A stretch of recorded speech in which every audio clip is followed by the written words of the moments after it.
fournisseurs, hein, qui vont permettre de numériser et de pouvoir stocker, associer ça aux documents et générer les pièces comptables associées qu'on va enregistrer ces documents. Et puis on va le voir aussi dans la présentation, dans la suite de la présentation, des outils SEI, donc Sales Enterprise Intelligence, qui est un outil de BI associé à X3. Et donc tout ça, on va le voir, c'est un outil qui va être simple d'utilisation, très flexible, et c'est ce que je vais vous montrer maintenant, avec une application qui peut être intégrée dans le cloud et donc utilisée en mode service. Donc en termes d'accessibilité, on est sur une fonction qui est complètement web, hein, on la retrouve ici avec un lien dans lequel on accède, hein, puisque là je suis actuellement dans X3 et du coup ce qui est assez intéressant, c'est qu'on va voir, c'est que j'ai la définition d'un portail que je vais vous rencontrer juste après, qui va nous permettre de naviguer dans cette application.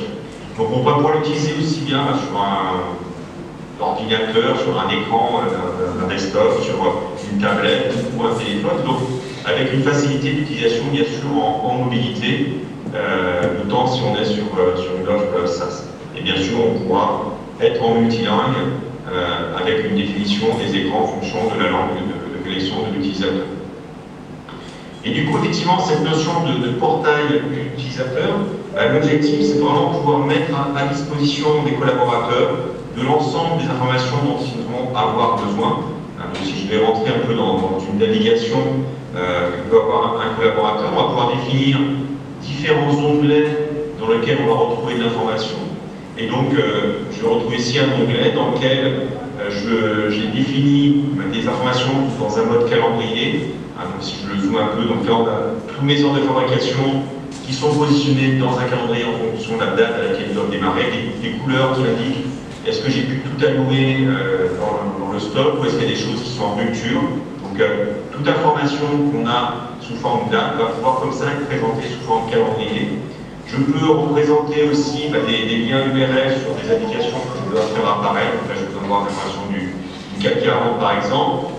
Ou après aussi des indicateurs de ma BI SEI, je retrouve ici l'évolution des ventes, le top client, et je peux aussi avoir des informations de type alerte, où là je retrouve toutes mes commandes clients qui sont en rupture, et là j'ai plus qu'à cliquer pour ouvrir la commande et voir le détail de ces éléments. Donc on va pouvoir organiser complètement cette information par rapport à ce besoin. Et puis aussi une autre chose intéressante, c'est les notions de processus visuel, ça que je vais pouvoir représenter ce qui peut être un peu le document qualité, en fait, un processus qualité de travail, où je vais pouvoir mettre les différentes étapes. Donc on est sur le processus qualité, on retrouve des processus de contrôle, des processus associés aux non-conformités. Et l'intérêt, c'est qu'on peut faire des interactions, c'est-à-dire que si je clique, eh bien, je vais ouvrir la fonction non-conformité, dans laquelle je vais pouvoir aller renseigner des informations directement associées à cette non-conformité. Donc là, on est vraiment du coup en interaction directe avec l'application. Autre élément important, ça va être effectivement l'ergonomie, la façon dans laquelle je vais pouvoir naviguer aussi dans l'application. Donc on va le faire au travers de ce qu'on peut faire dans toutes les fenêtres qui vont être organisées un peu de la même façon. Donc si je rentre dans une fiche client, par exemple, donc on voit ici un menu favori aussi qui permet d'accéder rapidement à toutes les fonctions que j'utilise souvent.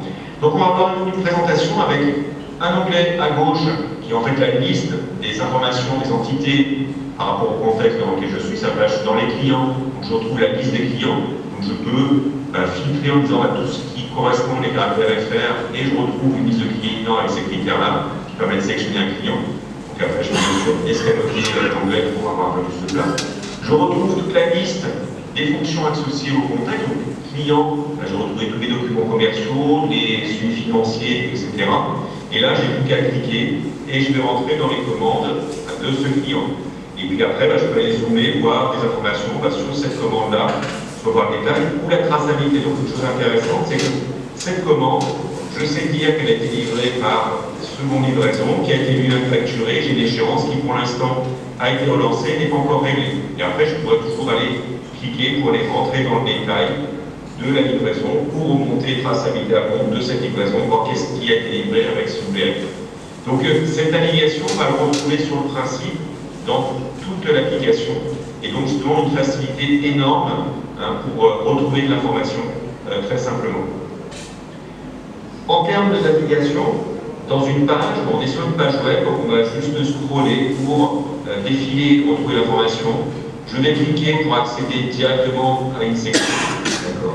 Et on va pouvoir modéliser les écrans pour avoir des informations plus ou moins différentes en fonction des utilisateurs. Et donc, par exemple, si je bascule ici sur un autre écran que j'ai nommé démo, eh bien, on va voir qu'on a un certain nombre de sections qui disparaissent. On n'a plus que quelques sections qui sont présentes. On va pouvoir comme ça faire disparaître des champs modélisés en fonction du besoin.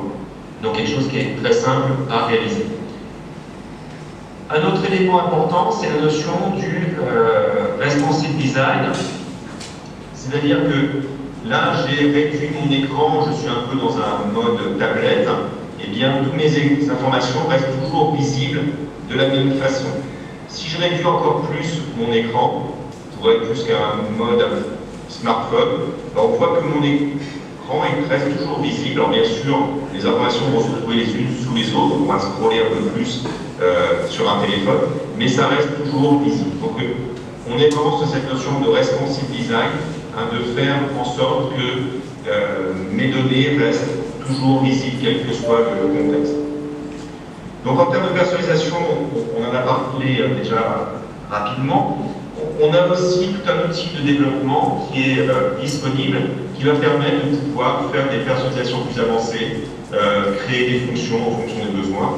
Et c'est ce qui permet à nos partenaires de pouvoir rajouter des add-ons, qui ont des graphications qui sont pu faire sur certaines fonctions, certaines applications.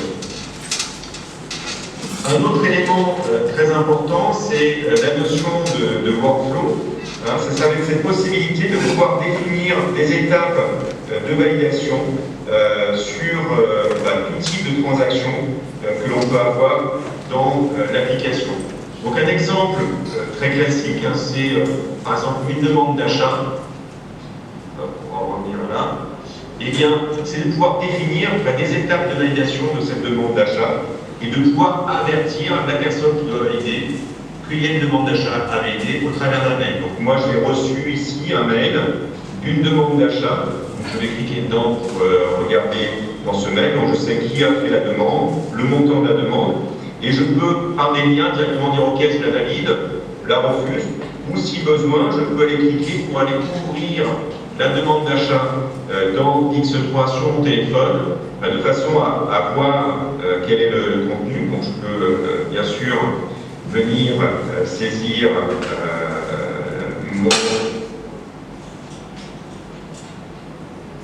mon code et mon mot de passe pour accéder. Et là, je vois cette demande d'achat en détail, je vois que c'est des prestations techniques pour 10 000 €.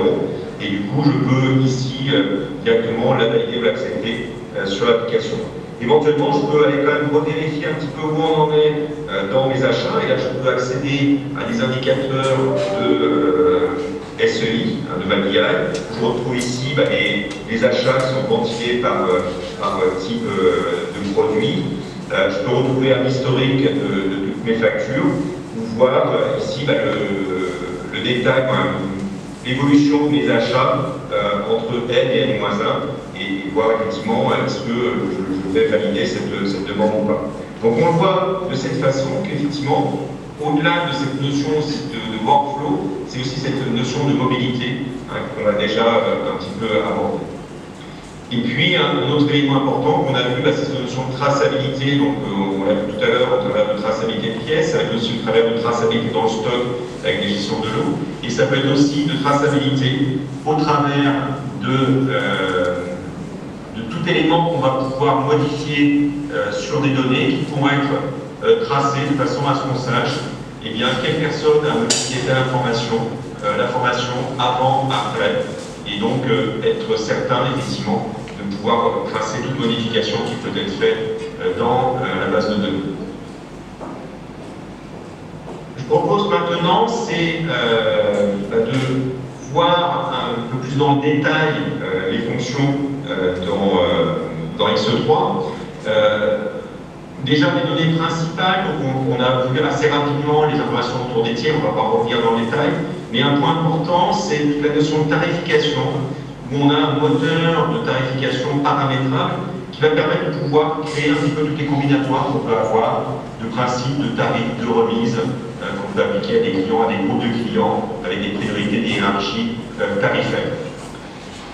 Au niveau aussi d'un point important dans les données principales, ce sont tout ce qui est données articles, données techniques.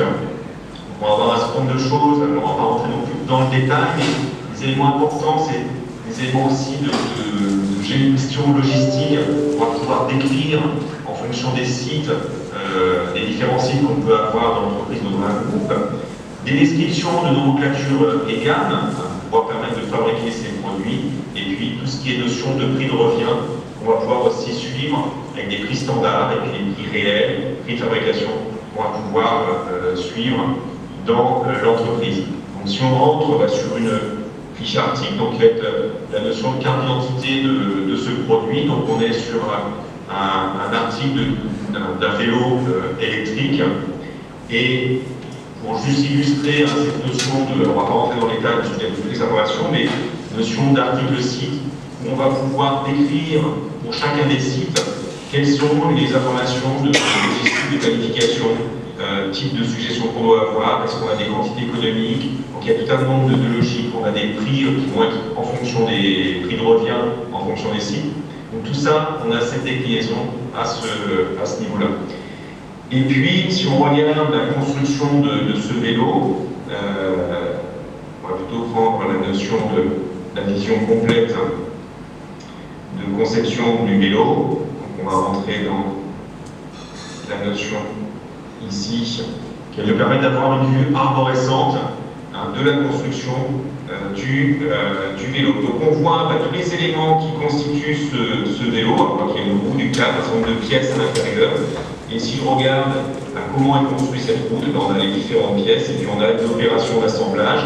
Donc on retrouve de fait la définition des temps de préparation, de temps de réglage qu'on peut avoir